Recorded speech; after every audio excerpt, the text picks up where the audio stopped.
Going? Good. How's everyone doing this morning? Very good, very good. So we are coming to the end. We are coming to the end of Genesis, exactly, the book of Bereshit. And we're coming to the end of Jacob's life, and eventually at the end of this parasha of Vayechi, we'll also come to the end of Joseph's life. We're also, of course, at the end of a year, of 2012. Many people thought we were at the end of everything because they didn't understand a Mayan calendar. And there were then, therefore, lots of predictions. And people are already doing that now in a less fanciful way of what's going to be in 2013. What will the new year hold? What will happen politically? What will happen socially? Etc., etc., etc. Yes? No? Or you're all ignoring all those conversations? Pretty much. Well, we get a snippet of this type of foretelling in Parashat Vayechi, because before Jacob goes, he decides to share a little bit of his insights into what is coming for his family. Yes? Should be good, right? Okay, watch your step. All right, so let's go ahead then and just jump right into it, because we have quite a bit of secondary source material to go through. So we're going to hit page 298 in Genesis, which is, we're going to start just at the end of chapter 48, verse 21, and then we're going to spend more time on chapter 49. All right, so as I said, we've got Jacob getting near the end of his life, and he has to say what's going to happen to his family. Now, how many sons does Jacob have at this point? 10? 12? 14. Ephraim and Manasseh, exactly. Oh, okay. So that was a bit of a trick question, I know, but you know, I'm the teacher, I'm allowed to do that. Because the scene that we're about to have is actually right after the formal adoption of Ephraim and Manasseh. So at the moment he has the 12 sons that he actually gave birth to, or sired, I guess is the appropriate English term, and the 2 sons of Joseph that he has now formally adopted. Make sense? Got it? Mm-hmm. All right, so let's see what's going to happen. So who'd like to start us off reading? We're on page 298, chapter 48, verse 21, right up at the top of the page. Please. Then Israel said to Joseph. And a quick reminder to everybody, although I'm sure everyone in this room doesn't need to be reminded, Israel is the other name for Jacob. So sometimes we'll say Jacob, sometimes we'll say Israel. Right now we're talking about the same guy whenever we use those terms. I am about to die, but God will be with you and bring you back to the land of your fathers. And now I assign to you one portion more than to your brothers, which I wrested from the Amorites with my sword and bow. Okay, so the Amorites, as the Eitz Chaim points out, is the sort of generic term for the people who live in Canaan at the time, and he is promising Joseph a bonus portion, right? Now, we've done the math here before, but it always bears repeating, and it's going to become very, very important in just a minute. But generally speaking, how do you apportion the inheritance of a father to his sons? How do you divide it up? Does the father just make a will and say, I like this boy more than this boy, so he gets everything? Or I like these 3 guys, but these other guys not so much? The elder son get 2 portions, and the rest of them get 1. Exactly. So on a normal situation, you would have 12 sons, right? And you add 1 additional portion to make 13. And then the eldest son gets 2 of those portions, and everyone else gets 1/13. Make sense? Yes? We got the math there? All right. What's being said here that's radical? He's the youngest. Well, Not the youngest. He's not quite the youngest, but he's saying that Joseph is going to get an extra portion, which means Joseph is now getting the amount that the eldest should be getting. Who is the eldest? Reuven. This should be Reuven. But apparently Reuben's not getting the 2/13. Instead, Joseph's getting the 2/13. But when we say Joseph is getting the 2/13, who is actually getting the 2/13 on behalf of Joseph? Exactly. M and E, or I'm just doing it shorthand, are each getting 1/13. And if my math serves me right,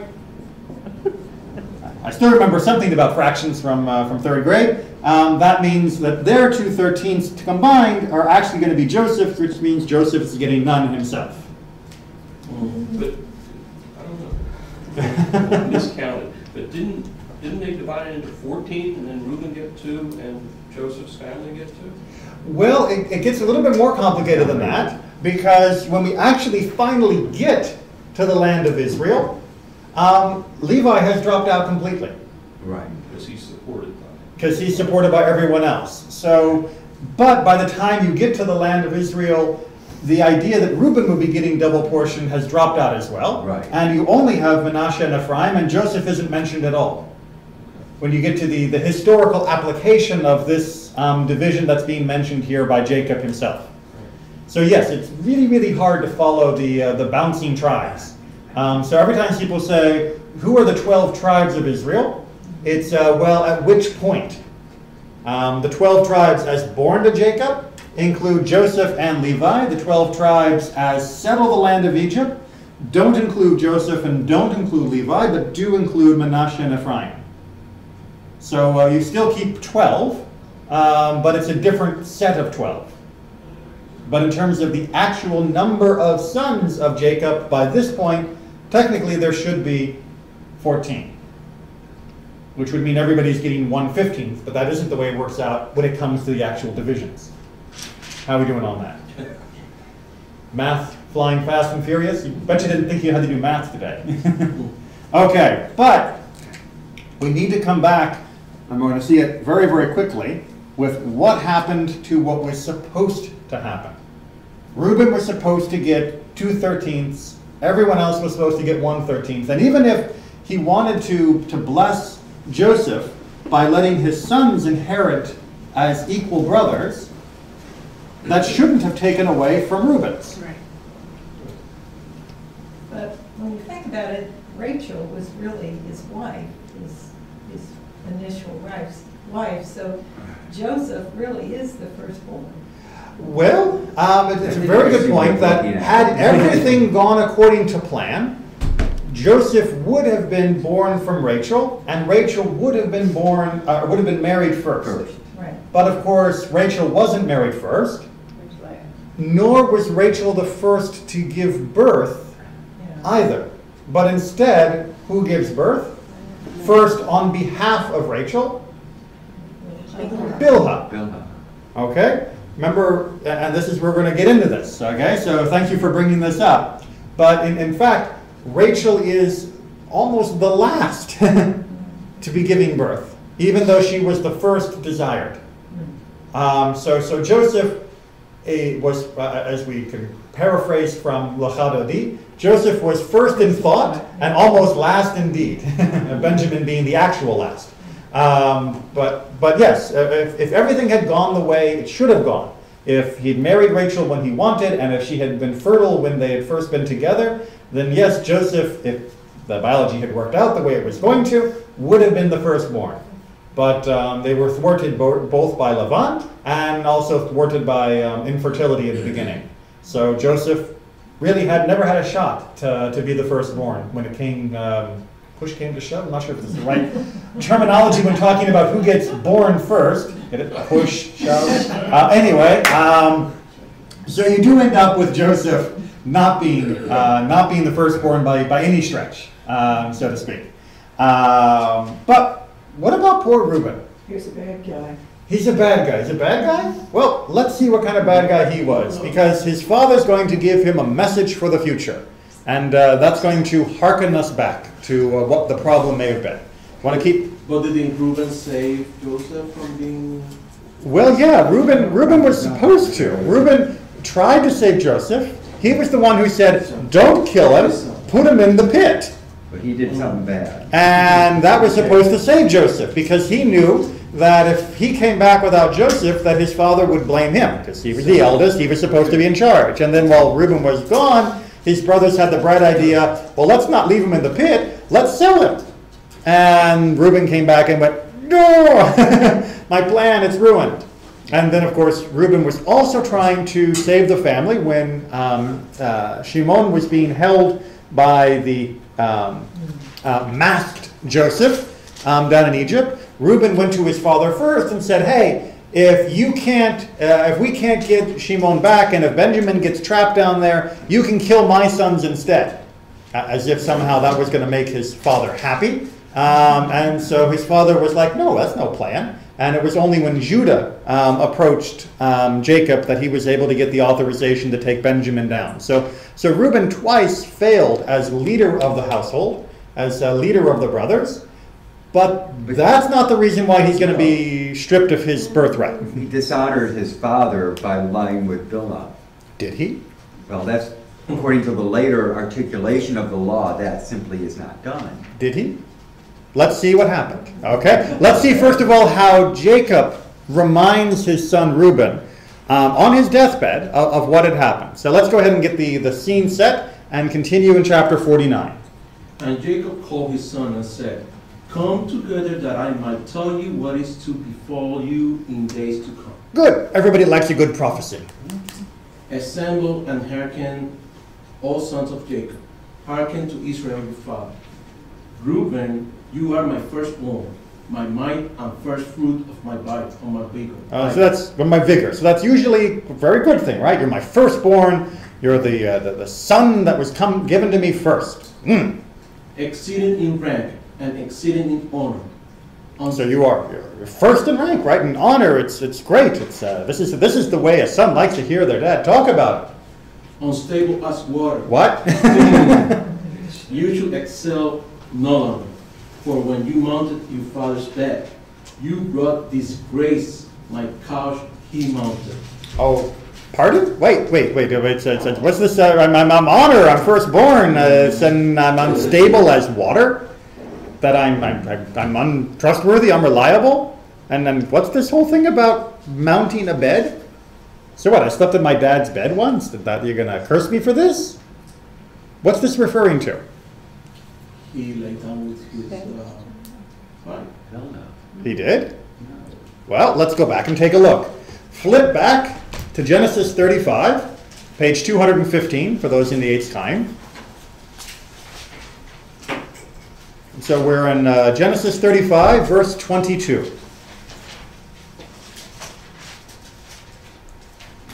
Anyone got there yet? Mm-hmm. All right. You're volunteering to read?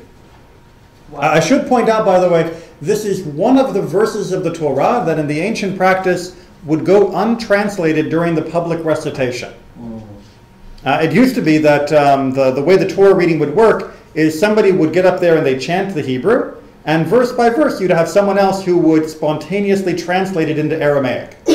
So you'd have Hebrew verse, Aramaic translation. Hebrew verse, Aramaic translation. And when you came to this section of Genesis, you'd have Hebrew verse, next Hebrew verse, Aramaic translation. They wouldn't spell out what the Hebrew actually says. But that's okay, we're studying it, we're not actually doing it in the public reading, so we are allowed to go ahead and do the translation. While Israel stayed in that land, Reuben went and lay with Bilhah, his father's concubine, and Israel found out. Now the sons of Jacob were 12 in number. You'll notice, by the way, or if you don't, I'll point it out for you, that verse 22 seems to have two very distinct pieces. You have the whole laying with the concubine and father finding out, and then you suddenly have this restatement of how many sons he has. And in fact, if you look over in the Hebrew as well, those of you who are used to Torah reading, you'll notice that there is actually an open ending to the line in the middle of a verse. That doesn't happen. You're not supposed to break the middle of a line in the middle of a sentence. The same way in English, if you were reading in a novel and the sentence was going along and there wasn't a period, but it suddenly went down to the next line, you would find that a bit odd. Yes? You understand what I'm talking about in terms of the paragraph layout? So there has always been a feeling that there is something going on here in this verse that is either the missing or going unsaid. And we quickly get back into the listing of the sons again. Is concubine a legal status? Yes, but what exactly legal status it is a bit unclear. Okay, so the pilegesh, which is the Hebrew term that's being used here, generally is not thought to be of the same status as the isha, as the wife of a man, but there still seems to be a bit of a problem here. So the question is this count as adultery? Is this not adultery? What's going on? And I'm going to take a couple looks at a similar or two similar occurrences, or at least where the topic comes up, to try and see if we can understand what the Bible thought about sons being with their father's concubines. Okay? Maybe? Okay, so first of all, we have to get a restatement of this from the book of Chronicles, because the whole incident of Reuben and Bilhah is redone. By the way, let's just make sure that we have the family tree here. Reuben was born from Leah, and Bilhah was the handmaiden of Rachel.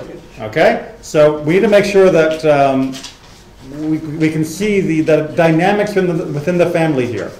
Who was the favorite wife? Rachel. Who was the not favorite wife? Leah. Where did Bilhah fall on the hierarchy of like? Was Bilhah less liked than Leah because she was only a concubine, or was she more liked than Leah because she was Rachel's concubine? And how would a son, the firstborn son of Leah, respond if Bilhah was treated better than his mother? We got that? Seeing that there's some little family dynamics going on here? What's that? A soap opera. Well, we could call it that, yes. Okay, so let's go ahead and take a look at the section here from Chronicles. And Marion, since you already read the story once, read the retelling in Chronicles here at the top of the handout. And the sons of Reuben, the firstborn of Israel, for he was the firstborn, but for he defiled his father's couch, his birthright was given unto the sons of Joseph, the son of Israel.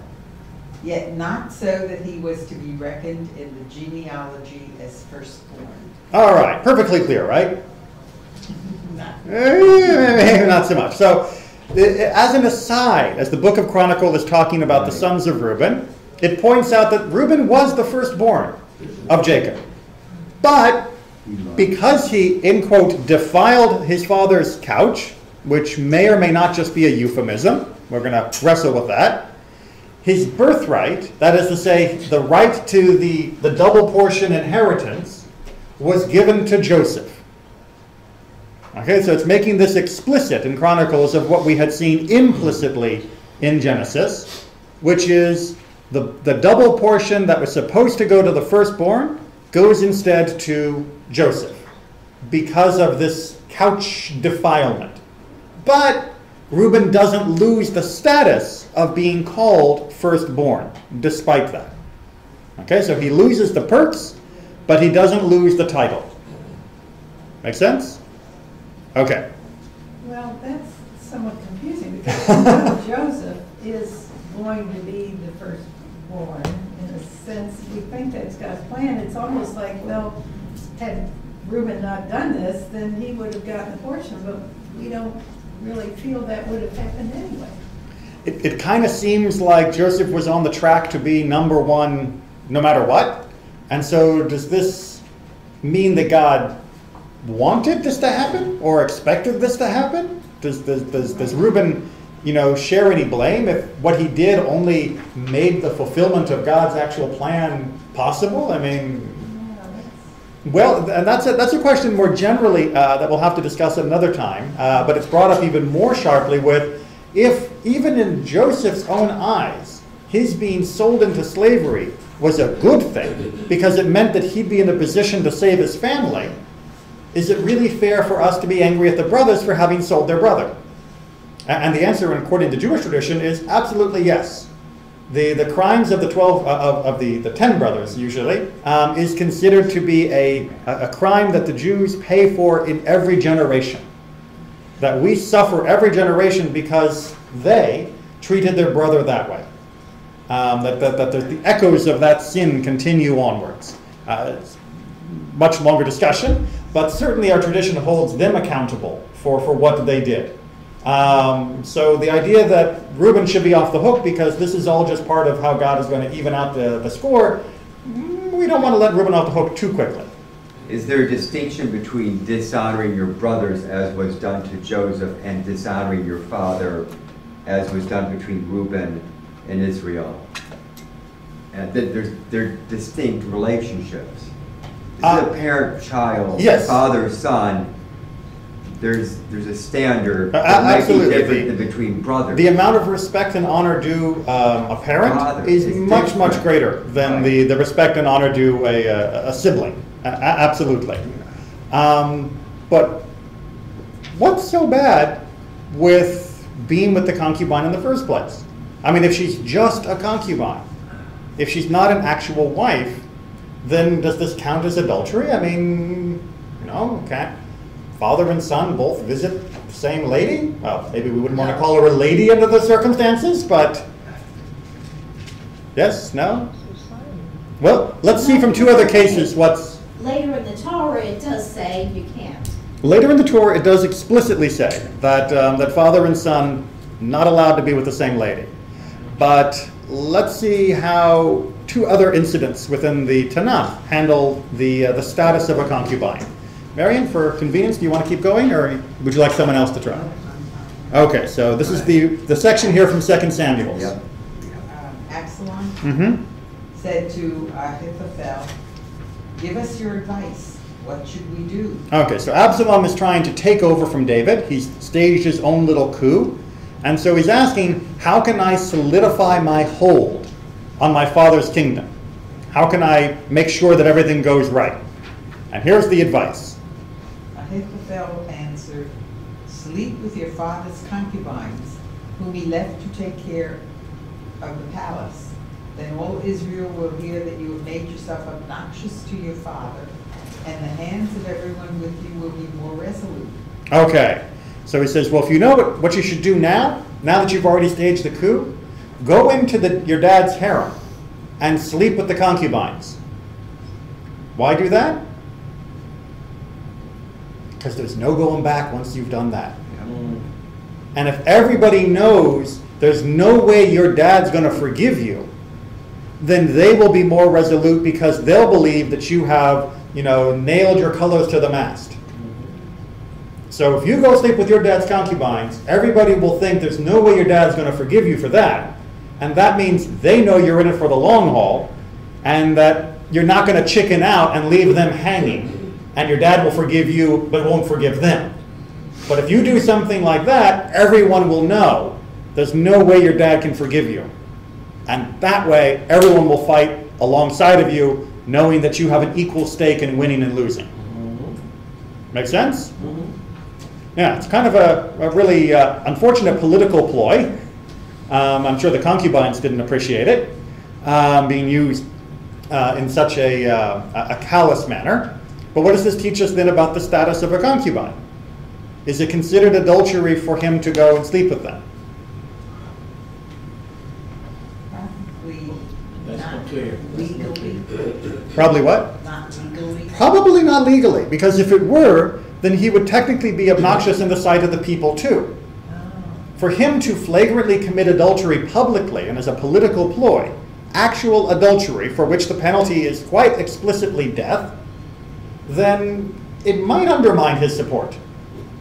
But for him to sleep with a woman that his father has slept with, which is perhaps prohibited on a lesser level, can be seen then as just being a statement of, I am truly trying to take over for my dad. I am truly trying to overthrow him, usurp him in every possible way. Also, we can say that it's not legally adultery, but it's something disgusting.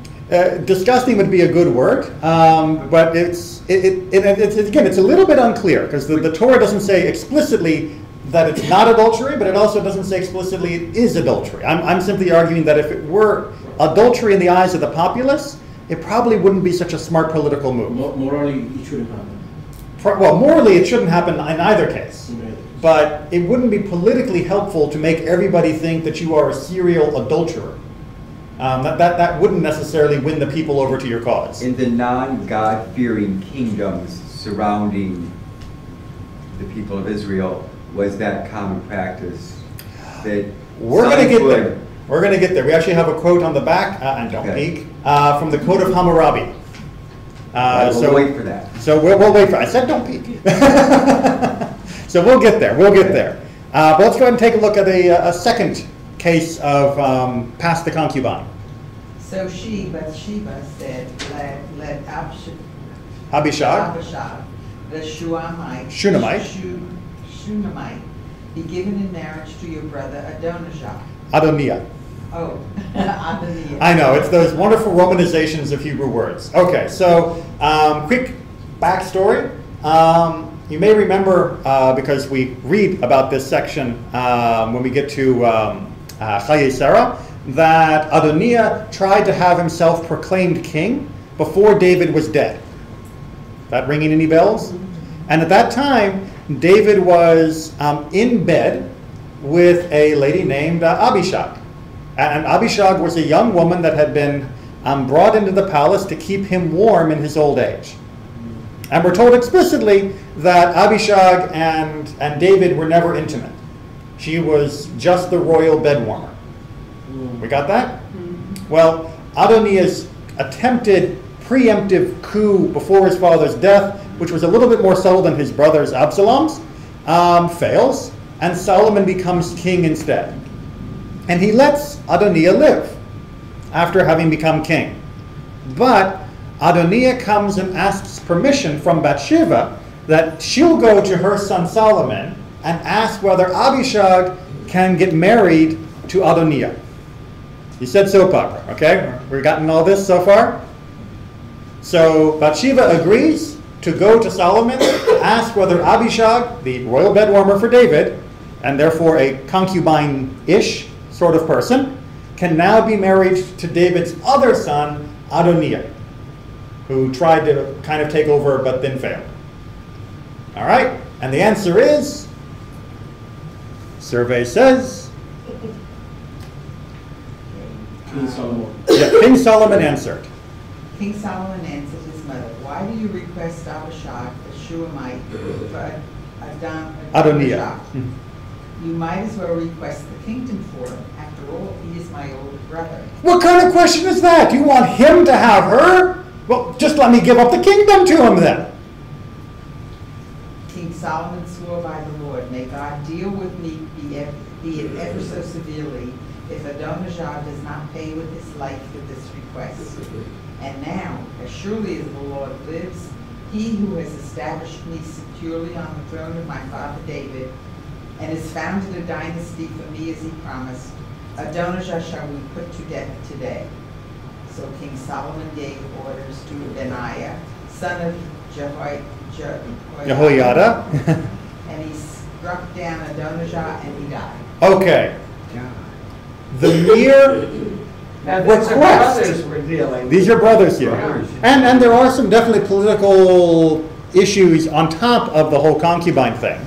But the mere suggestion that Adoniah would get married with the concubine David had never even been intimate with is enough to throw Solomon into a rage where he says, may God strike me dead if I don't kill Adoniah before the day's out. It's that repulsive, it's that arrogant, it's that offensive, or it's that obvious a ploy to take over more authority and status by being married to the right person that was formerly of the king's. It's enough to make Solomon say, just asking for it is a capital offense.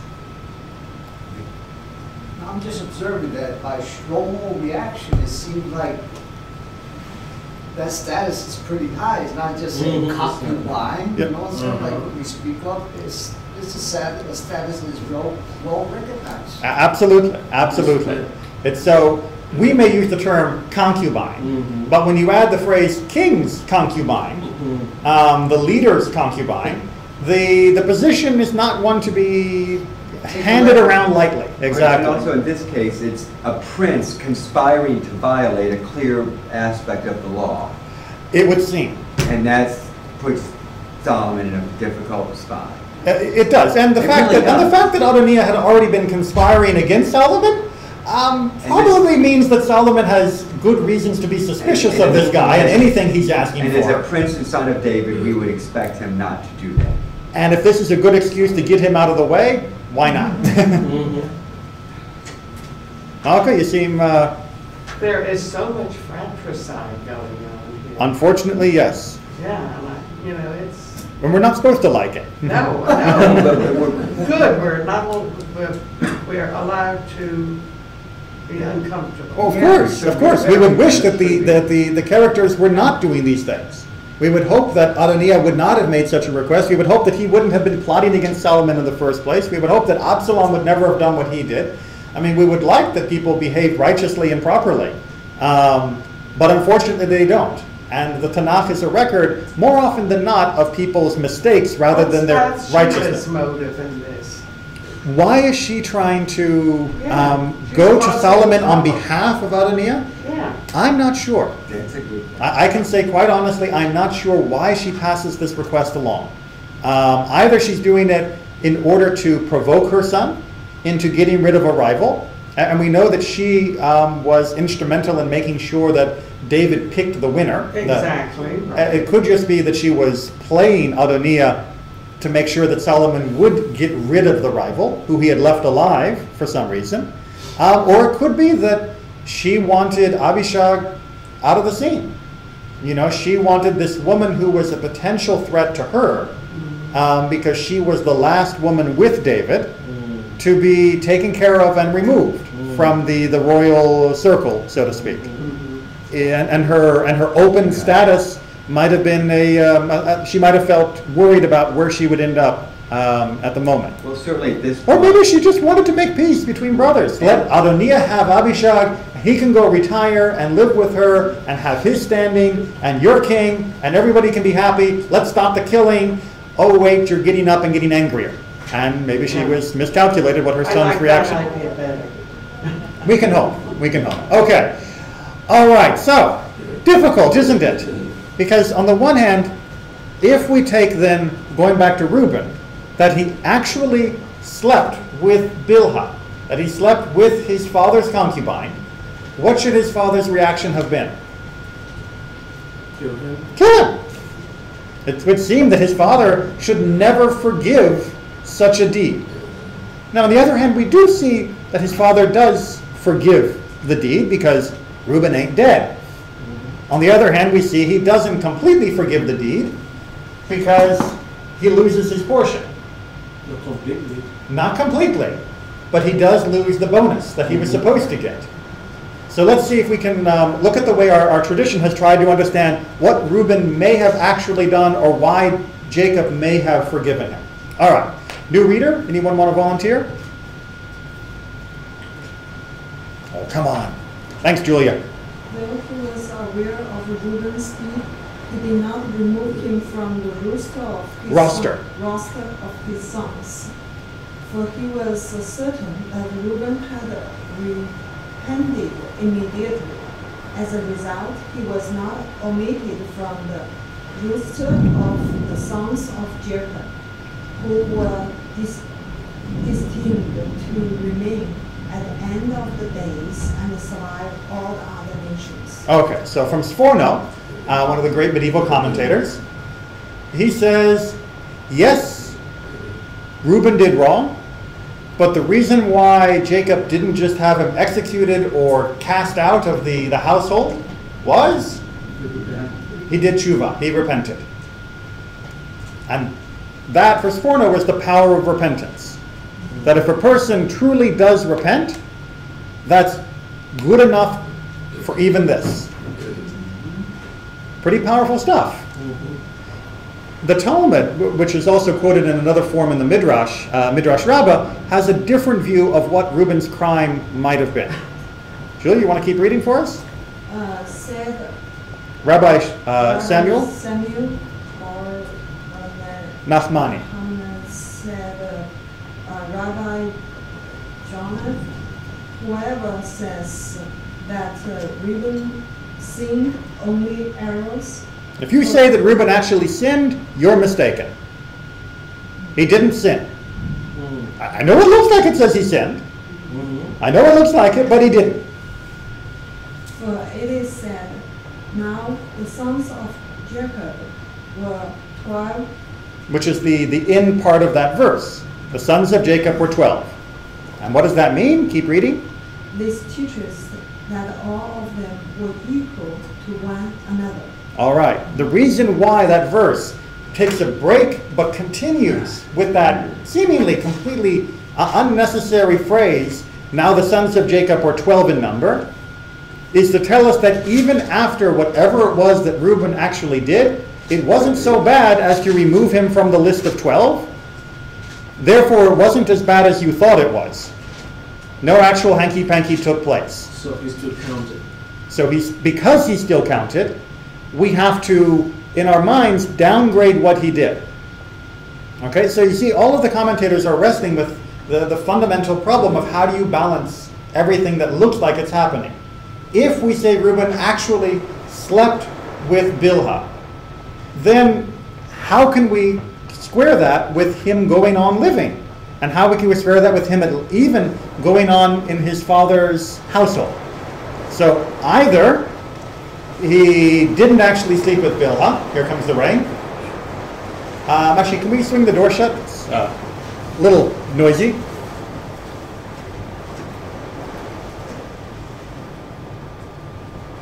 Thanks.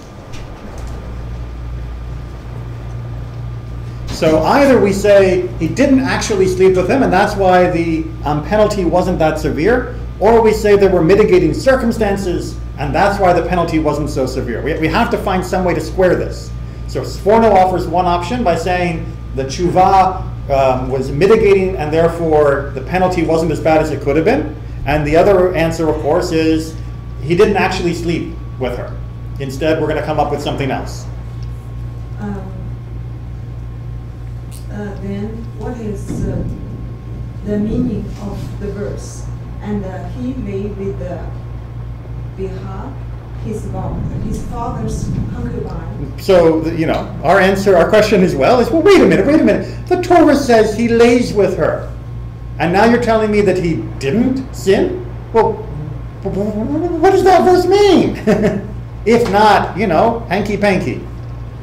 This teaches that he moved his father's bed, and the scripture credits it to him as though he had laid with her. He moved his father's bed. And means. What's that? What does it mean? It means he grabbed the bed and he moved it. We'll find out why in a second. We'll find out what was the intent of the movement. That comes in the next paragraph. But he didn't actually sleep with Bilhah. He simply moved his father's bed, which was enough in the eyes of the Torah to say as though he had slept with her. To disgrace his father, to overturn his father's authority, to act so presumptuously, arrogantly towards his father, as we're going to see, is as though he actually slept with his father's concubine. But it wasn't actually sleeping with her, and therefore the punishments that we would have expected to come from sleeping with her didn't kick in. Does that make sense? All right, let's figure out why he would have moved the bed, and then maybe that'll make a little bit more sense. It Nice and loud over the top of the rain. It has been put Rabbi Simon L.Z. says that the righteous man was saved from that sin, and that did not even come into his hand. So again, Reuben didn't sin. Keep going. Is it possible that this one, Meaning Reuben, whose seed was destined to stand at Mount Ebal and said, "Cursed be he who lies with his father's wife," should have the opportunity to commit such a sin? all right, so lest you think that Reuben actually slept with his father's wife, do you honestly think that when God was dividing up the tribes to go stand on the mountains and proclaim the blessings and curses over all of the tribes, that Reuben's tribe would stand up there and say, "Cursed be the one who sleeps with his father's wife"? No. I mean, no! He couldn't have slept with his father's wife because there's no way that God would have made his tribe stand up there and say that. That's the argument here. You're following that? Now, you might disagree. You might say, actually, that might have made them a perfect candidate to stand up there and say that. To remind themselves of what their ancestor had done and to remind themselves that it's inappropriate. But for the moment, the Talmud is saying no. It would make no sense for God to pick a messenger like that to make such a proclamation. But again, we're left with the question, so what did Reuben do that was wrong if it wasn't actually having sex? Then I interpret, and he lay with Bilhah, his father's concubine. He objected to the humiliation of his mother. He said, "If my mother's sister was co-wife to my mother, should the bondmaid of my mother's sister be co-wife to my mother?" So he went and moved her back. Okay, so the scenario goes like this. Rachel dies. When Rachel dies, according to this midrash, Bilhah becomes the new favorite wife. And Jacob is sleeping in her tent, or vice versa, she's sleeping in his. And Reuben says, no. All the years that Rachel was alive, my mother Leah was humiliated and being second fiddle to Rachel.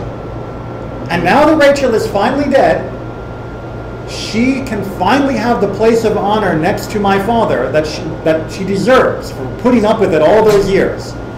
And he has the audacity to promote Bilhah to his new favorite bed buddy? I don't think so. And he storms in and drags the bed out so that the proper pairing can take place between Jacob and Leah. So that means he stand up for his mother. Yep. That's the kind of hero's behavior. He's standing up for his mother, which would normally make him a hero, but he's standing against his father, which makes it inappropriate. But why did you use the terminology laying? Of lay? Laying down, like, why do you say? Well, and that's the problem. Normally the terminology laying means sex. And that's why the rabbis have to say, no, it wasn't actual sex, but because of the arrogance of moving your father's sleeping arrangements, go to the room and you're choosing who your dad has sex with, that is as bad as if you actually slept with her yourself. That's why he didn't get killed. But it's not quite as bad, in all honesty, as actually sleeping with him. So you don't get killed for it, but you are going to get punished. Is how they're massaging the scenario. I don't think he thought ill of Leah because she was buried in the cave of Machpelah. You don't think what? That Jacob thought that ill of Leah. Otherwise, she wouldn't have been buried at the cave of Machpelah. Okay, so wonderful question. Where is Leah buried? In Hebron. in the Machpelah, in the cave where all of the patriarchs and matriarchs that came before are buried. Where is Rachel buried? Where is she buried? In Kever Rachel, right? Where is Bilhah buried?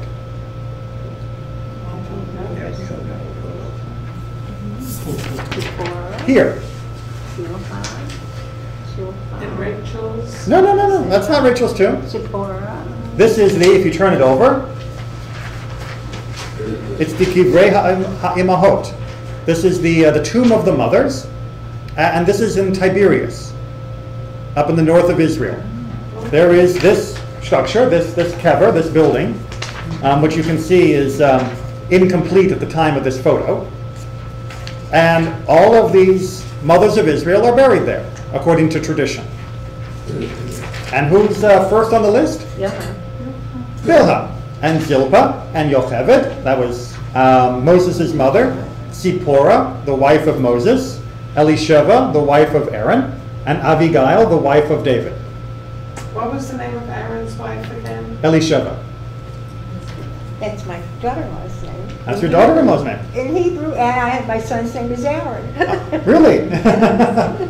Good coincidence. Yeah. So there is a kever, a tomb in the north of Israel dedicated to these ladies. But your point is still well taken, is that Leah was buried in Machpelah, and there was no tradition that Bilhah was buried in the Machpelah. Instead, there is a tradition that she was buried in this other part of Israel. Interesting. Yes? Maybe? Okay, so what is Bilhah's role in all of this? I mean, we've been pretending that she is the innocent chattel that's being manipulated by either her stepson, by Reuben, or by somehow being mistreated by perhaps her husband, angry at whatever has happened. And was she willingly going along with Reuben? Was she not? And let's take a look at some of the implications. So first, if we turn the page, we're now going to get to the ancient Near East, the Code of Hammurabi. The question of who gets to sleep with dad's wives came up in ancient cultures. Remember, people were a lot younger back then when they had kids, and people died a lot younger. So, if you had your first kid when you were 17 and you died when you were 34, well, he's 17 now, and your wife might have been younger than you, so maybe she's only 5-6 years older than him. Why not? It's not as though 18 and 27-year-olds never get together. And so the question came up quite a bit in the ancient world. And the Code of Hammurabi offered this advice. If a man, after the death of his father, be taken in the bosom of the chief wife of his father, who has borne children, that man shall be cut off from his father's house. That was the way that the ancient Mesopotamians handled this problem. Which means, what's the conditions? If dad's already dead, because if dad's alive, you get executed. Yeah. And if it's the chief wife, and if she's already had kids, then you get cut off. You don't get an inheritance.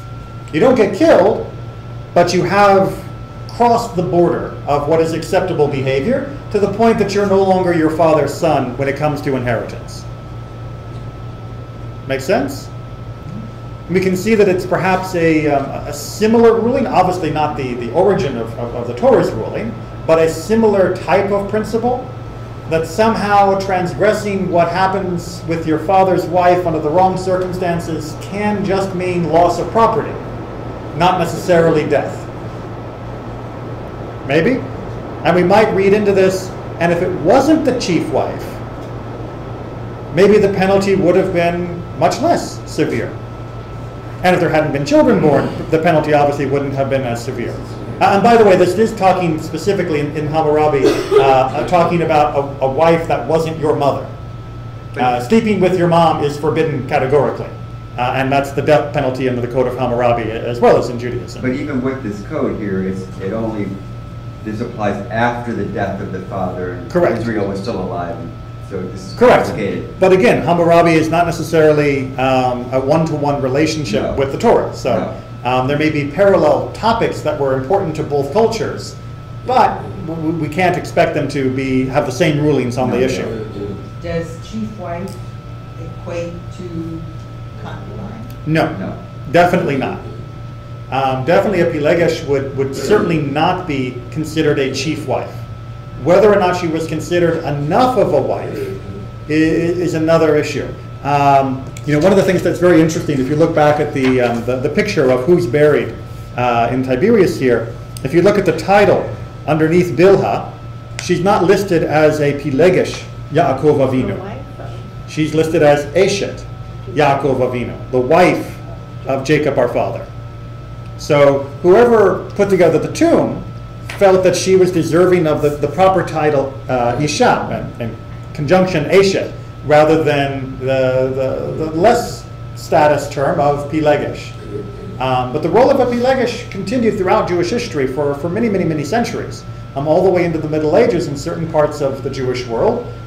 It was not unknown for men to have a Pilegesh, to have a concubine, who was absolutely considered to be of a much lower standing than the wife in the household.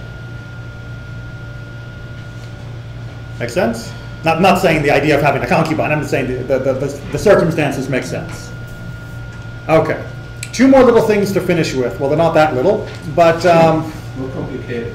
well, they might blur the issues a bit for us. These are taken from books of the Apocrypha. These are books that were written sometime during the either last couple centuries of BCE or the very beginning of CE that are considered non-canonical. They are not considered to be divinely inspired. They are not considered to be sanctioned or approved by the sages as being containing truth, but they were other retellings of many of the stories of the Tanakh. And both the Book of Jubilees as well as the Testament of Reuven give their own perspective on this issue and provide their own explanation of why the circumstances worked out the way they did. So I'm just going to take us through these very quickly, and then we're going to get to a little bit of application of this. And Reuben saw Bilhah, Rachel's maid, the concubine of his father, bathing in water in a secret place, and he loved her. All right, so already we know from the Book of Jubilees, this is not standing up for his mom's honor, according to this story. And he hid himself at night, and he entered the house of Bilhah, and he lay with her. And she awoke and discovered that it was Reuben. And she was ashamed because of him, and released her hand from him, and he fled. Sounding very similar, of course, to Joseph. Exactly. Remember, but Joseph resisted the temptation of Mrs. Potiphar, whereas here we have Reuben giving in to his temptation. And she lamented because of this thing exceedingly, and did not tell it to anyone. And when Jacob returned and sought her, she said unto him, I am not clean for you, for I have been defiled as regards you, for Reuben has defiled me and has lain with me in the night, and I was asleep and did not discover until he uncovered my skirt and slept with me. So it is true in Jewish law that a woman who knowingly commits adultery, but for whatever reason there isn't proof to actually convict her and her adulterer for the death penalty, becomes prohibited to her husband. So that part is true, although when it was a case of force where a woman was being raped, that doesn't come into account. A man is still permitted to be with his wife if she were forced against her will to be with another husband. So the Book of Jubilees, you already know, is espousing a different ruling than what regular Jewish law would say. And Jacob was exceedingly angry with Reuben, and Jacob did not approach her again because Reuben had defiled her. And as for any man who uncovers his father's skirt, his deed is wicked exceedingly, for he is abominable before the Lord. And there is no atonement forever to atone for the man who has committed this. Now, I think Sephorno said that there was, but the Book of Jubilees has its own rather fiery way of putting it. And there is no atonement for, but he is to be put to death and slain and stoned with stones and rooted out from the midst of the people of our God. For to no man who does so in Israel is it permitted to remain alive a single day on earth. I guess they didn't hear about having actual courts. for he is abominable and unclean. And let them not say, to Reuben was granted life and forgiveness after he had lain with his father's concubine, and to her also, though she had a husband, and her husband Jacob, his father, was still alive. For until that time there had not been revealed the ordinance and judgment and law in its completeness for all. But in your days, meaning the days of Jubilee and ours, it has been revealed as a law of seasons and of days, and an everlasting law for everlasting generations. So why did Reuben get away with it? Because they didn't have the Torah yet. They didn't have the Torah yet. You can't be convicted ex post facto, with a law that's written later. But don't think that means you can get away with it. Now, there are so many things wrong with the Book of Jubilees take compared to normative Jewish practice of both the ancient world as well as obviously in the modern world. So, for example, the Torah says explicitly that if a woman is taken against her will, what penalty does she receive? None. And yet, they seem to be implying that Bilhah should have somehow received some punishment for this, which, of course, is not Torah and not Judaism.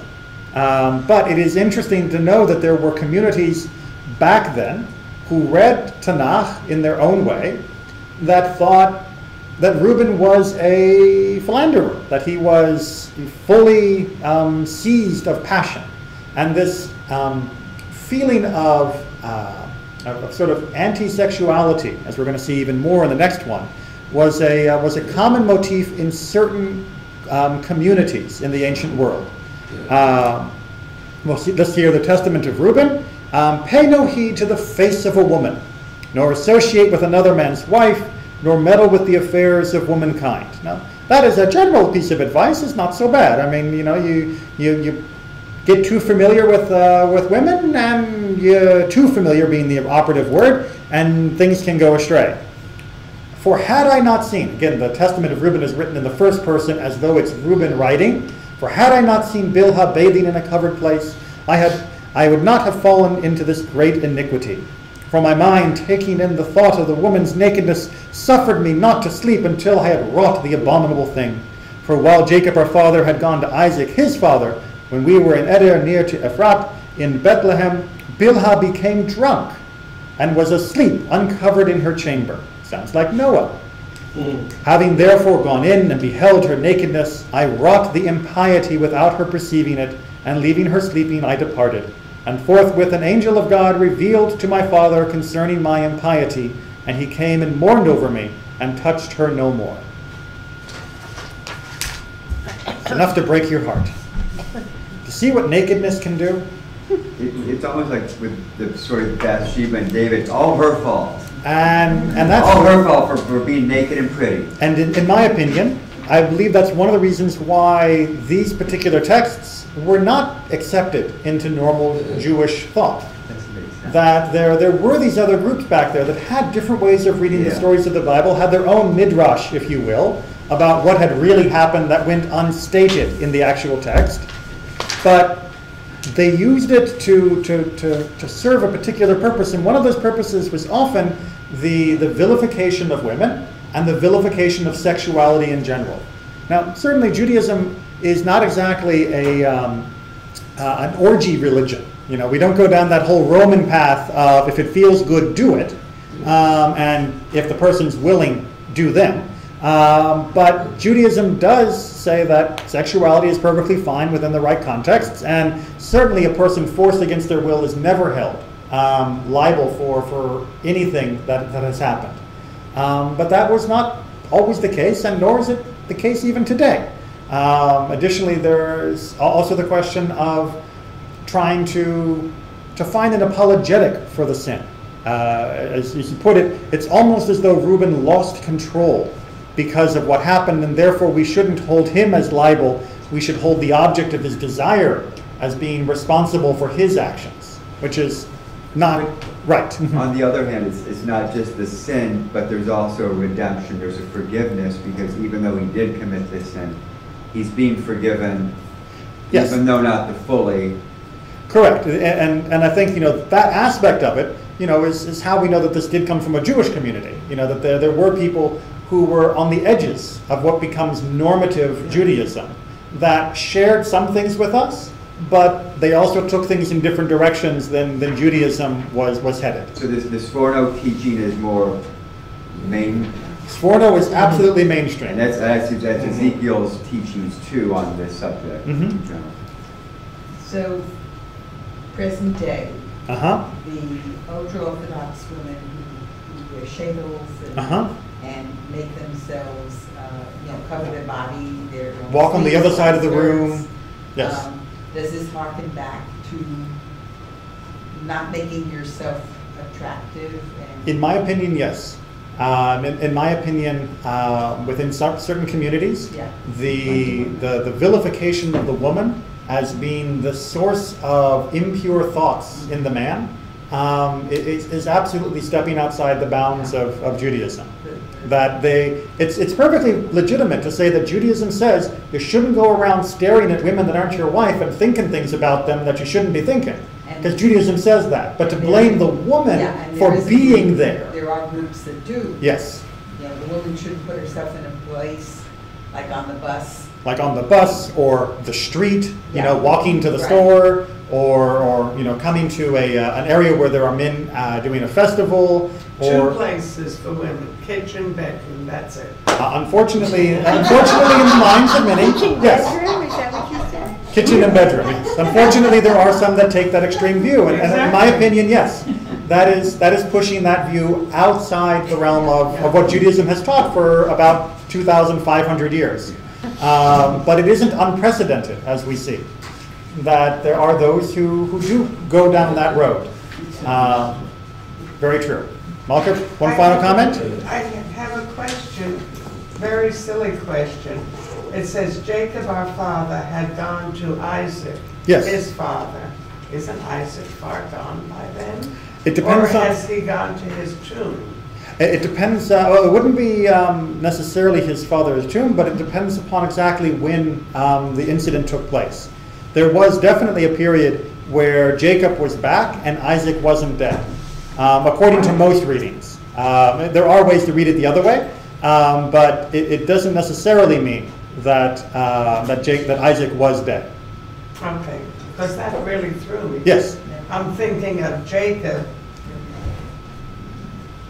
as the adult, and his father as the deceased blesses him when he's dying. Right. So that's not a silly question at all. There are 2 different ways to read when exactly Isaac dies. Whether he dies before Jacob leaves for Haran, or whether he dies after Jacob has returned. So yes, that is a confusing point. Not a silly question at all. Okay. Reminder to everyone: there's no class next week. If someone could make sure that Nikki gets that reminder as well, since she left before I had a chance to make the announcement. No class next week, but in the meantime, have a wonderful Shabbat. Next Thursday, we're fine. Yeah.